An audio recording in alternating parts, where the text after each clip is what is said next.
Lumière de Paris, un film de 1938 de Richard Potier, assisté de Pierre Prévert, avec un scénario de Robert Lippmann et René Pujol, avec au piano Moïse Simon, qui signe également la musique.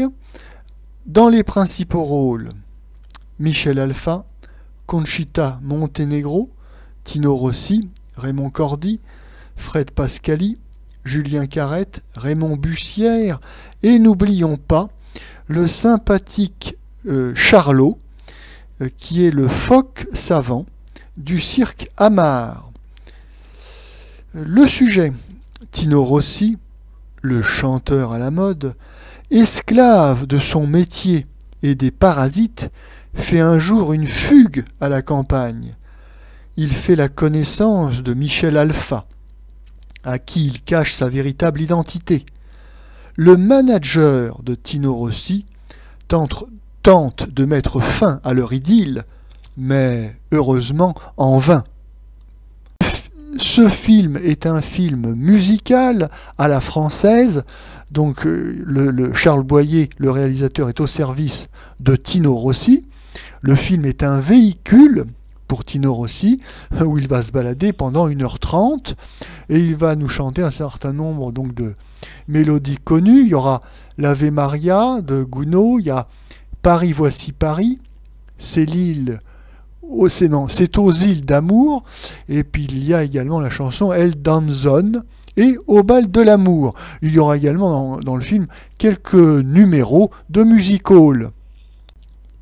En 1938, Tino Rossi a une gloire bien établie, aussi bien comme star de l'écran, mais surtout comme grande vedette de la chanson.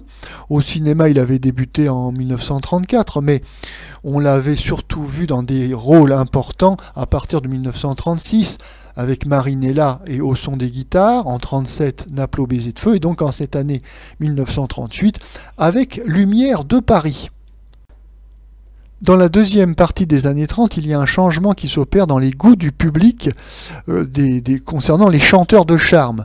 Jusqu'alors, ce qui était à la mode, c'était les rengaines typiquement parisiennes. Ce qui plaisait, c'était le chanteur parigot, dont les derniers représentants, donc par exemple, furent Henri Garat, le plus célèbre, mais il y avait aussi en plus populaire, plus vulgaire, Milton et tant d'autres.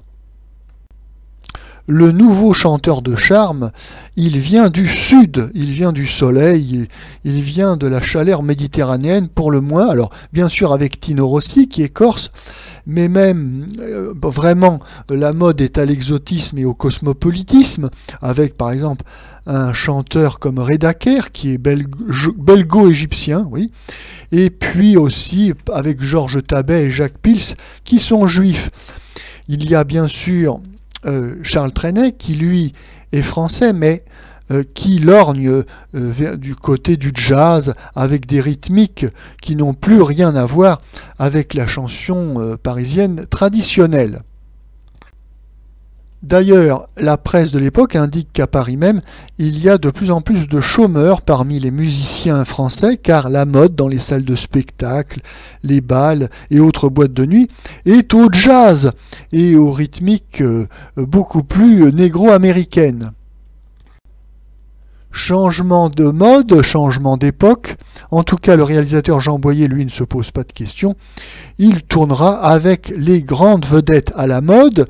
Il tournera des films avec Georges Tabet et Jacques Pils, et surtout avec Charles Trenet. Quant à Reda Kerr, il fera plutôt des films avec Jacques-Daniel Normand.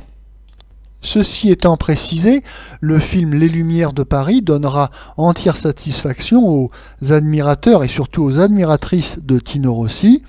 Alors pour ma part, je trouve son jeu un peu guindé et un peu rigide, mais j'ai particulièrement apprécié le jeu très fluide et naturel du phoque Charlot du cirque Hamar.